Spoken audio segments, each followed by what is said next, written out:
Hey everyone, welcome back to the channel.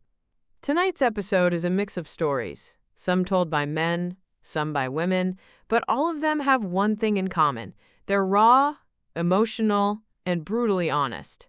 These aren't fairy tale endings or cute little misunderstandings.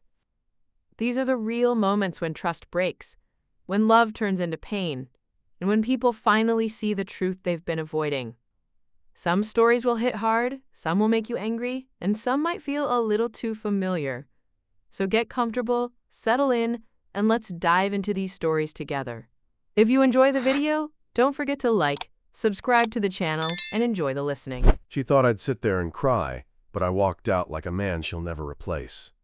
I'm 32, and this story burned something out of me that I'll never get back. Me and my ex were together almost 4 years. We weren't perfect, we had fights, but fuck, I loved that woman. I would have taken a bullet for her without thinking. Turns out she wouldn't even close a fucking tab on her phone for me. It started small. She got distant. Less, I miss you. More, I'm tired. Less talking, more scrolling. Less eye contact. More screen time with a smile she never gave me anymore. You know that sick feeling in your stomach when you know something's wrong, but you hope you're just paranoid? Yeah, that. One night, she fell asleep on the couch. Her phone buzzed. I wasn't trying to snoop. I swear, the message preview popped right up. Same time tomorrow, I can still feel your thighs. I read it once, twice, 3 times. Every time felt like someone punching me in the ribs. I opened the chat. Dozens of messages. Videos. Voice notes. Him calling her baby. Her sending pictures she never sent me. Her writing things like, he doesn't make me feel alive anymore. He. Me. The guy who paid her rent for 6 months when she lost her job. The guy who held her when she had panic attacks. The guy who planned a fucking engagement. I didn't slam doors. Didn't throw furniture. I walked to the kitchen, poured a glass of water, and sat down. When she woke up and saw me holding her phone, she froze. Eyes wide. Color drained. I can explain. I cut her off. Don't. I don't need your fucking excuses. She tried to touch my arm. I pulled away. She started crying. These dramatic, loud sobs, like she was the one who got betrayed. I said, you weren't cheating because you were unhappy. You were cheating because you're weak. She begged, dropped to her knees, went full performance mode. I didn't flinch. I stood up, grabbed my jacket, and said, you broke something you can't fix, not in me, in you. She screamed my name as I walked out, tried to block the door. I moved her aside gently. No yelling, no violence. Just done. 2 weeks later, I saw her at a bar with him. She looked fucked up, makeup smeared, fake smile, dead eyes. He looked bored. She saw me. Her whole face fell. I didn't even give her a nod. I just kept walking, shoulders back, head high. And for the first time in months, I felt free. Because losing someone who doesn't value you isn't a loss. It's cleanup. She cheated on me with her trainer at the gym I paid for. I'm 34, and this story made me stop believing in supportive boyfriend energy. My ex wanted to get into fitness. Cool, I supported it. Paid for her membership, bought her gear, meal prepped with her. She started training with some dude named Mason. Walk-in protein shake. Tattoo sleeve. You know the type. At first it was normal. Then it became, don't pick me up today, Mason's giving me a ride. Don't come inside, it's awkward. Don't watch me train, it stresses me out. Right. One day her friend DM'd me. Hey, are you and Anna still together? Because I just saw her at the gym making out with that trainer. My vision went black. I drove there. Walked straight in. And there she was, sitting on a bench while he kissed her neck like I didn't exist. I said, get your shit, we're done. She jumped up, panicked, saying, "Baby, it's not what it looks like." I said, "Then why the fuck is he touching you like that?" She cried. He puffed his chest like he was tough.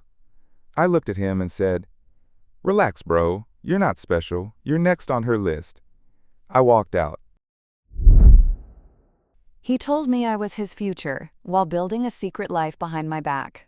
I'm 30 and this one still burns. My ex, Ryan, used to tell me I was his future, his home, his person. Sweet, right? Yeah, until I found out he had a whole second relationship in another city. How? Easy. I accidentally opened his Google Maps. Recent locations. Boom. A random address 2 towns over, visited over 20 times. I drove there. Stupid? Maybe. Necessary? 100%. A woman opened the door holding a baby. His baby. She looked at me like she recognized me. And then she said, "Oh, you must be the other girlfriend." I swear I stopped breathing. He walked into the hallway behind her, froze and whispered, "Shit." I didn't scream. Didn't faint. Didn't cry. I just said, "Congrats. Hope you're a better father than boyfriend." And left. He tried texting me later. I can explain. Explain what? The baby? The 2-year double life? I blocked him. He wasn't building a future with me. He was building a fucking family with someone else.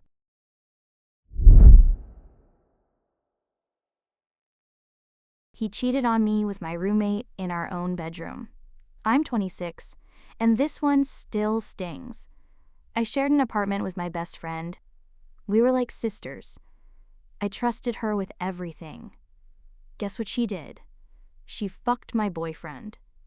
In my bed. While I was at work. I found out because my neighbor said he heard someone else's voice with him during the day. I checked the security camera in the hallway. Saw them kissing. Saw them going into my room. They came out an hour later laughing. I confronted both. My roommate said, "It just happened. Don't be dramatic." He said, "It was a mistake." I said, "You both have 10 minutes to get the fuck out." They left. Together.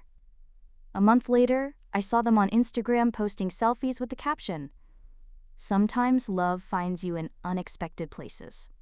Unexpected places? My fucking bedroom? Please.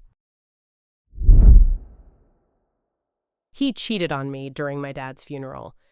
I'm 27, and this still feels unreal. When my dad passed away, my boyfriend, Mark, promised he'd be there for me no matter what. Except he wasn't there. He was somewhere else entirely. During the funeral, he kept going outside to smoke or take calls. I thought he was nervous, sad, overwhelmed. Nope. He was meeting up with some girl he'd been talking to. I found out 2 days later when that girl messaged me saying, "Sorry for your loss, but you deserve to know he was with me the whole afternoon." She sent screenshots of him complaining that the funeral was too emotional and he needed a break. A break. For my dad's funeral. I confronted him. He shrugged. Actually fucking shrugged. I didn't know how to handle it. I threw his shit out that same night. And I don't regret a single second. He told me I was his piece.